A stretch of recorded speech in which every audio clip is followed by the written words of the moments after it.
BA 4ನೇ semester ಎಲ್ಲ ವಿದ್ಯಾರ್ಥಿಗಳಿಗೆ ಮತ್ತೊಂದು ವಿಡಿಯೋಗೆ ಪ್ರೀತಿಯ ಸ್ವಾಗತ. ಇವತ್ತಿನ ಒಂದು ವಿಡಿಯೋದಲ್ಲಿ ನಾವು ಕನ್ನಡ ವಿಷಯದ ಘಟಕ 4 ಸಂಕೀರ್ಣ ಅಧ್ಯಾಯ 12 ಮೋಕ್ಷ ಹುಡುಕುತ್ತಾ ಪ್ರೀತಿಯ ಬಂಧನದಲ್ಲಿ ಪಿ ಲಂಕೇಶ್ ಅವರು ಬರೆದಿರ್ತಕ್ಕಂತಹ ಈ ಅಧ್ಯಾಯದ ಕುರಿತು ಕೃತಿಕರ್ತೆ ಪರಿಚಯವನ್ನು, ಟಿಪ್ಪಣಿ ಭಾಗವನ್ನು, ಪ್ರಬಂಧ ರೂಪದ ಪ್ರಶ್ನೋತ್ತರಗಳನ್ನು ಡಿಸ್ಕಷನ್ ಮಾಡಲಾಗಿದ್ದು, ಇವತ್ತಿನ ಕ್ಲಾಸ್ನಲ್ಲಿ ಇದೇ ಅಧ್ಯಾಯಕ್ಕೆ ಸಂಬಂಧಿಸಿದಂತಹ 1 ಅಂಕದ ಪ್ರಶ್ನೋತ್ತರಗಳನ್ನು ಚರ್ಚೆ ಮಾಡೋಣ.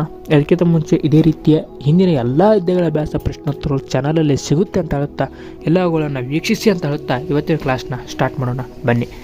ಪ್ರಶ್ನೆ ನಂಬರ್ 1, ಮೋಕ್ಷ ಹುಡುಕುತ್ತಾ ಪ್ರೀತಿಯ ಬಂಧನದಲ್ಲಿ ಲೇಖನದ ಕರ್ತೆ ಯಾರು?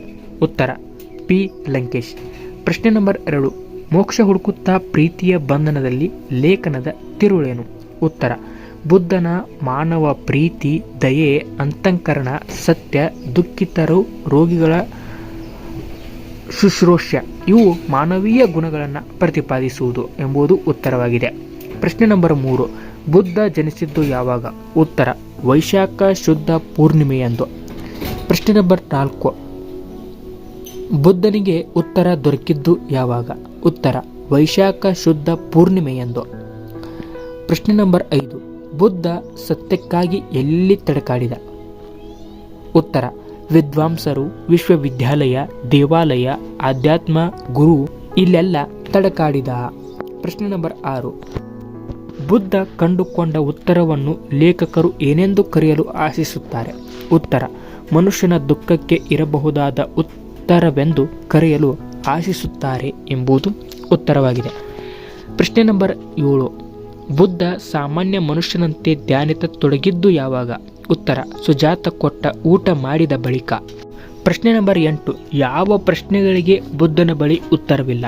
ಉತ್ತರ ದೇವರು ಇದ್ದಾನೆಯೇ, ಆತ್ಮ ಇದೆಯೇ ಎಂಬ ಪ್ರಶ್ನೆಗಳಿಗೆ ಬುದ್ಧನ ಬಳಿ ಉತ್ತರವಿರಲಿಲ್ಲ. ಪ್ರಶ್ನೆ ನಂಬರ್ 9, ಬುದ್ಧನ ಬಳಿ ಜನ ಯಾವುದಕ್ಕಾಗಿ ಸೇರುತ್ತಿದ್ದರು? ಉತ್ತರ ಆತನ ಪ್ರೀತಿಯ ಸಂಘಕ್ಕಾಗಿ, ತಾಯ್ತನಕ್ಕಾಗಿ ಜನ ಸೇರುತ್ತಿದ್ದರು ಎಂಬುದು ಉತ್ತರವಾಗಿದೆ.